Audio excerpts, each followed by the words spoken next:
Hey guys, Toby Mathis here with Infinity Investing. And a question I get a lot, and something I want to address today specifically, is whether it's important to be rich or wealthy. What is the difference, and why it is so important to be wealthy, not rich? The easy way to look at this is rich is something that's temporary.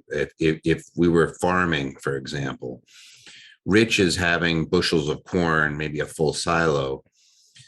Wealthy is actually owning the farmland and the crops themselves. So one thing's going to generate a ton more riches over time. So that's the way I look at wealth. Is wealth is really hard to get rid of because it keeps producing, as opposed to rich might be a temporary situation. Like if I win the lottery, then I could be considered rich, but I'm not wealthy. Wealthy is having something that's going to produce income over a long period of time. When we teach infinity investing, we're almost always focusing on the crops, not on the whatever it's generating, the money that comes out of it. So oftentimes we're focusing in on creating perpetual income streams in the form of dividend producing stocks with the ability to sell options on those same stocks, generating multiple types of income. There's the dividend stream, there's the growth of the stock, and there's also the sale of the option. So you're making money three different ways when you're investing in the stock market. Or if you're going into real estate, you're looking at cash flow. We're not so interested in selling the real estate. We want that. This is again like farmland, where we have the farmland and we're growing crops on it and it's producing the fruits and the vegetables of the labor, right? It's producing something that we can sell or live off of. You know, we can exchange it for money. When I say sell, think of it like this. I can exchange dollar bills for food. I can exchange dollar bills for other assets. I can change dollar bills for car or something like that, for goods and other services. That's what I'm looking at. So I want to be able to produce something. So sometimes I have to produce rents. Sometimes I'm producing dividends. Sometimes I'm producing short-term capital gains off the sale of an option. Sometimes I am like having to work and I'm generating income off myself. But where wealth comes from is having an abundance of kind of the farmlands and the crops that's producing this, that I just can't get away from it. It's always going to produce. Even if I run out of money temporarily, it's just going to be replenished the next time the harvest comes around, right? So that's the difference between being rich and wealth. And then the next question that comes right out of that is, hey, if I'm young and I don't have a ton of money, let's say that one viewer wrote in and said, hey, I'm trying to put aside about 50% of what I generate, which isn't a whole bunch. It's hundreds of dollars a month. It's not a tremendous amount of money. What would I focus in on? And what I would focus in on is learning the system. And the way you learn to do something is by doing it. It's the old Nike adage, just do it. The way you learn to run a business is you run a business. The way you learn to invest is you invest. The way I learn real estate is I get involved in real estate, either on the wholesaling side, agent side, until I have enough money to where I can be on the landlord side and start buying. But I need to be involved in that area. So what would I do is I would start identifying high dividend paying stocks that have some volatility to them. We have a whole list that's on our site at infinityinvesting.com. Of course, you can become a free basic member and take a look at these things. But we're always looking at companies that are producing a decent dividend, that do have safety, growth potential. When I look at the dividends, by the way, I want to see at least 10-year history of increasing those dividends every year, which is the profit that's paying out. I want it to continue to go up. I don't want, a company that's paying me $1 a year, and in 10 years, it's still paying me $1 a year. Inflation has made that less valuable. I need that dollar to go up every year to $1.10, then $1.20, then $1.40, then $1.60, then, so in 10 years, it's paying me out $3. I want it to have this continuous growth so that I have protection against things like inflation. In order to learn and become sensitive to all the aspects of investing, you need to actually invest. So what I do is I would pick one company that you can follow and that you could use as your learning ground and start buying, even if it's one share a week of that company. Maybe it's 1 share every 2 weeks. Continue to accumulate that. Once you hit 100 shares, now we can start selling options against it and generating another income source. Just by doing that simple thing of, hey, I'm just going to start accumulating, and it might take me a year to accumulate those 100 shares. So be it. You're going to be learning, and you're going to start hearing this company's name. You're going to start being sensitive to the information it puts out. When you hear things like dividend yield, it sounds neat from a hypothetical standpoint, but once you actually see this is the impact it makes on me, here's what it's paying me. Oh, that's what that means. As soon as it starts putting money in your bank account, you're going to start going, what was that? Well, that's the dividend that paid out. Its ex-dividend date was X, and it paid out on this particular date. And here's what its cash free flow was, and here's what its profitability was. And you're like, wow, that's great. Now this stuff actually makes sense to me. And you're just going to follow that very simple, let's accumulate just one company. Because remember, this is learning. So I want to buy the one company and focus in on accumulating 100 shares. And that means when you have 100 shares, it means you can sell one option now. And you're just going to sell an out of the money option at that point. And now that'll become relevant to you. And you might buy it back and sell it again, and buy it back, sell it again. Like there's absolutely a ton of opportunity to generate some extra dollars if you want to spend the time on it. So you could absolutely do that. That's a great place to start. So if what I would tell my daughter, which is, hey, if you want to, and she's, by the way, in her 20s, but I always say, like, hey, if you want to learn to do something, you just do it, because it triggers a type of memory. There's a terminology for it, but all of a sudden you start becoming aware of it. And whenever you hear it in the news, whenever you start seeing things that are relevant to you, your brain picks it up. Whereas opposed to you were just completely blind to it. So it makes a huge impact on just doing that. So that's what I would say to anybody who's just getting started. If you want to focus on wealth, you're focusing in on the farmland. You want to buy things that are going to produce. So if I'm going to start by buying something very simple, stock in the stock market that is producing the stock market, that is producing dividends, income on a continuous basis, that I still get to see the growth of that company. And I can also produce another type of income by selling options against that same company. So that's what I'm going to be focusing on. So let's go to another question then that we get. And this is a very specific question. It says, hey, my spouse and I took a while to get our careers together. Not uncommon. We have a good income now and want to better plan for the future, but we have no idea where to start. So this is a good place. A lot of the info provided seems geared towards starting right after college. So a lot of the information that you see in Infinity, we're talking about a longer time horizon. Absolutely true. We are near 40. We don't have much savings for retirement. So no real investments, no college funds, and a good amount of debt. Are we pretty much screwed in the thought of early retirement? No, you're absolutely not.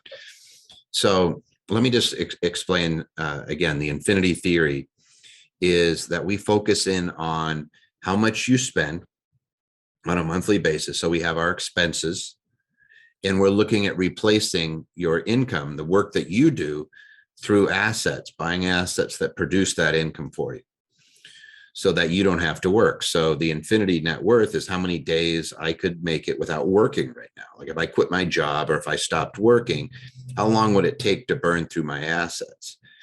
Well, if I have enough assets that is producing enough income, so let's say I could live off of $2,000 a month, and I have assets that are producing $2,000 a month, I will never have to sell any of my assets off, because it produces enough income to cover my expenses. So, again, using the analogy, if I have crops that produce enough food that I can feed my family, then I'm fine. And it has enough to where there's a little extra so I could pay the taxes on my property, or, pay any costs, pay for the car, pay for things.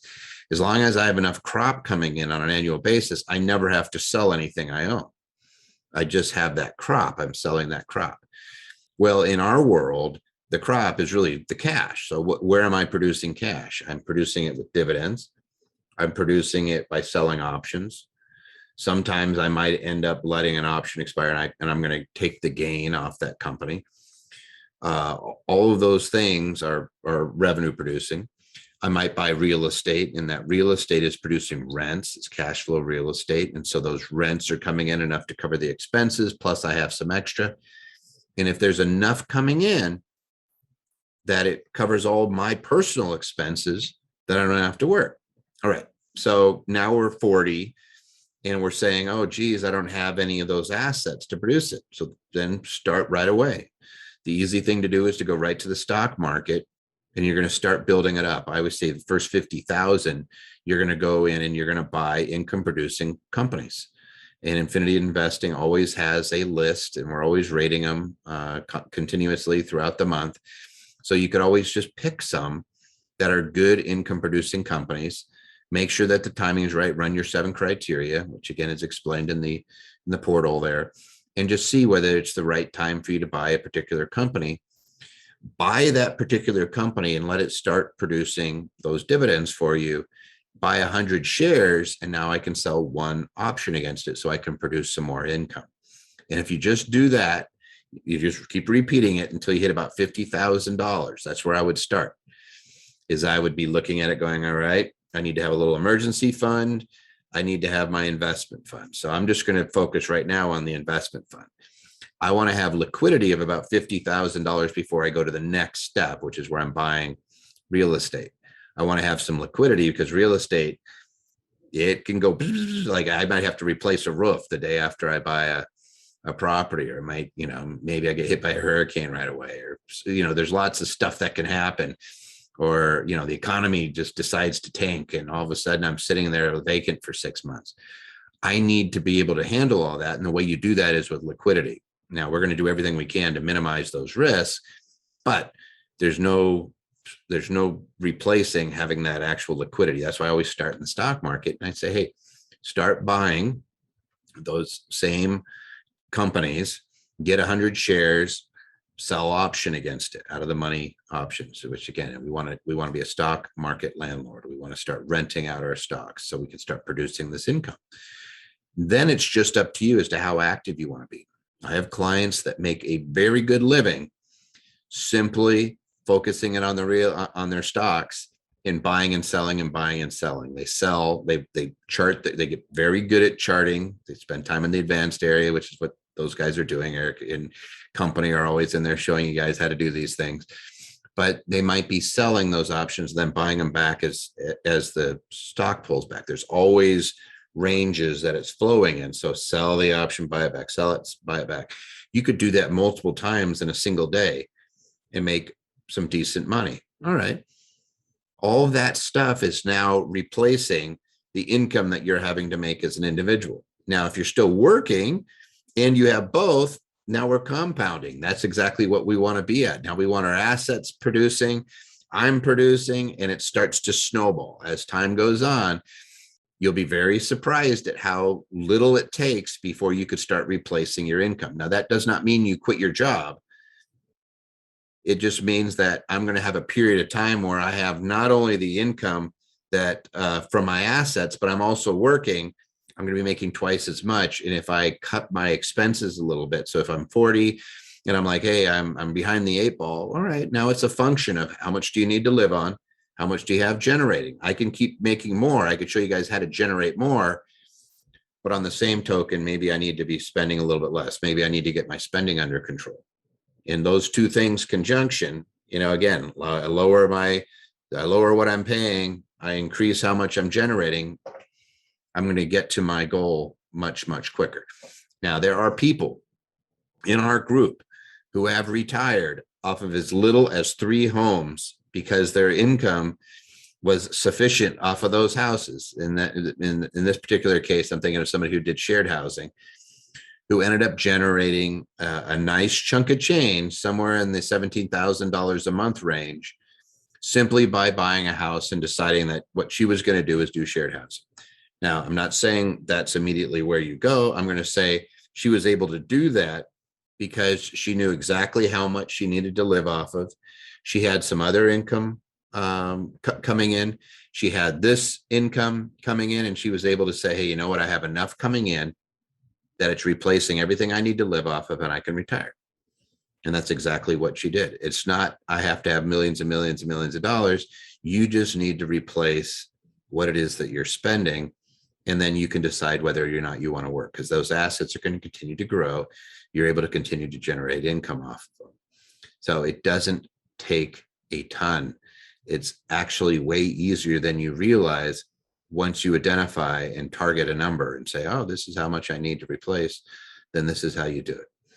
Now, again, I'm going to say this. If you like this type of content, please subscribe. Please share this with other people too, if you think it'll help them.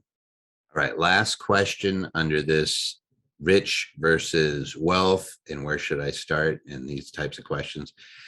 This is the last one that I got, and I want to go over this one. This is actually something that a lot of people think, which is, let me read you the question and then you'll see what I mean. I started putting 10% towards paying off my debt and investing in dividend paying stocks. That's fantastic. I feel it'll take me decades to get caught up. I see people with more debt driving newer cars and buying houses. Will the 10% really get me to financial freedom? I feel I'm missing out. Any advice?